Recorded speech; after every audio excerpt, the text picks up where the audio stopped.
చూస్ country delight, live better. ఇప్పుడే country delight app ని download చేసుకోండి.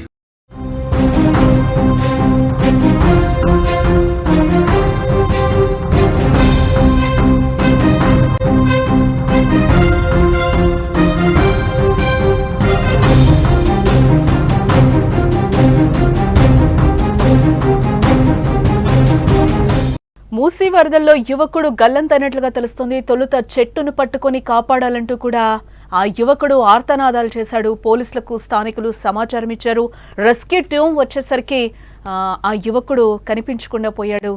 ఎగువన కురుస్తున్న వర్షాలతో ఉధృతంగా మూసీ నది ప్రవహిస్తున్నట్లుగా మనకి కనిపిస్తోంది. రాజేంద్రనగర్ సన్ సిటీ సమీపంలో ఈ ఘటన చోటు చేసుకుంది. హైదరాబాద్లో ఎడతెరిపి లేకుండా కురుస్తున్న భారీ వర్షాలకు జనజీవనం పూర్తిగా అస్తవ్యస్తంగా మారిపోయిందని చెప్పుకోవచ్చు. వర్షాలకు రహదారులు, వాగులు పొంగిపొర్లుతున్నాయి. ఇటు మరోవైపు మూసీలో వరద భారీగా చేరడంతో ఉగ్రరూపం దాల్చుతుంది. దీంతో ఈ వరదలో ఓ యువకుడు గల్లంతయ్యాడు. దీంతో నగరవాసులు భయాందోళన చెందుతున్నారు.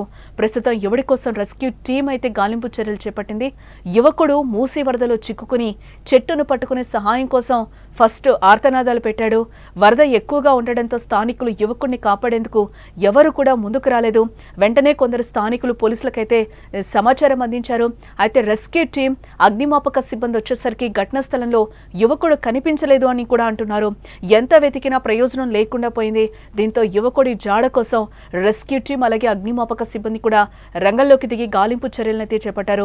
ఎగువన కురుస్తున్న వర్షాలతో మూసీ నది ఉధృతంగా ప్రవహిస్తోంది. ఈ నేపథ్యంలోనే రంగారెడ్డి జిల్లా రాజేంద్రనగర్లోని సన్ సిటీలో ఈ ఘటన వెలుగు చూసింది. ఈ ఘటనతో రాజేంద్రనగర్లోని సన్ సిటీ ప్రజలు అప్రమత్తంగా ఉండాలి అంటూ కూడా అధికారులు చెప్తున్నారు. మూసీ ఉగ్రరూపం దాల్చుతుందని, ప్రజలు జాగ్రత్తగా ఉండాలని కూడా సూచిస్తున్నారు అధికారులు. గల్లంతైన యువకుడు ఎవరు, అతని కోసం ఆరా తీస్తున్నారు. యువకుడి జాడ కోసం అయితే గాలిస్తున్నట్లుగా తెలుస్తోంది. ఒకసారి ఆ వీడియో మనం కూడా చూసే ప్రయత్నం చేద్దాం.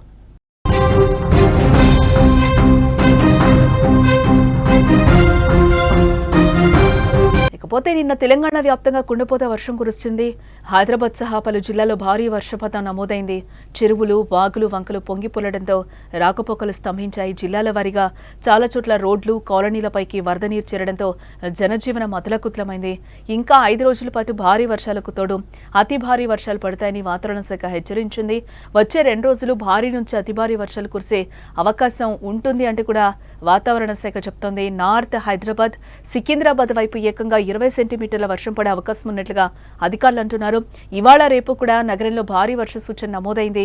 జీహెచ్ఎంసీ, జలమండలి, విద్యుత్, హైడ్రో లాంటి సిబ్బంది అన్ని వర్గాల వారికి సెలవులను రద్దు చేస్తూ కమిషనర్ కర్ణన్ అలాగే కలెక్టర్ హరిచందన్ కూడా ఆదేశాలు జారీ చేయడం జరిగింది.